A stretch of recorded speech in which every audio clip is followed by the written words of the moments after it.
I am honored to be at Greensburg High School so I can make it. I know you originally planned to hold the commencement next weekend. It's the same weekend as my daughter's wedding. I could have suggested changing the date of the wedding instead, so the town that stood tall when its buildings and homes were laid low. We celebrate the power of faith, the love of family, and the bonds of friendship that guided you through the disaster. I've known many of you since your first day of kindergarten, and they were determined to help you graduate in the town where your education began. Thus, 4 months after the storm, they managed to reopen classes for the start of the new school year. The leadership of your superintendent. See the strength of those bonds in the way that you held commencement last year on the golf course, just weeks after the storm. We see the strength of those bonds in congregations that have stuck together despite losing their church buildings. Your fans rushed to the court after you won on a buzzer beater to advance to the state tournament for the first time in 30 years, and I have been told that the first person to spring out of the stands was Principal Fulton.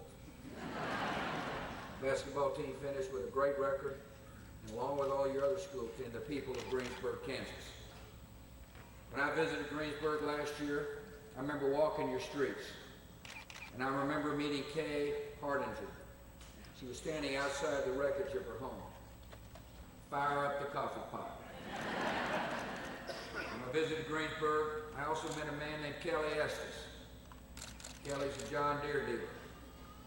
And I remember so very well walking with Kelly and his wife and his family through the rubble after that storm hit. He lost more than $18 million worth of equipment, but he was waiting to look for the future. After caring for his employees who had lost their homes, he began making plans to bring his business back to Greensburg.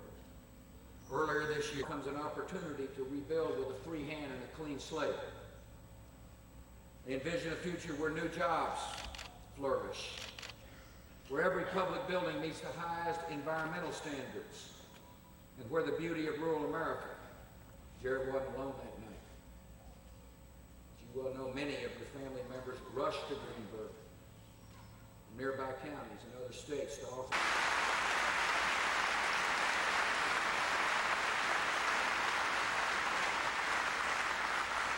On this graduation day, I ask every member of your class to devote your lives to the cause larger than yourself. 2008. Thank you.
Lawless.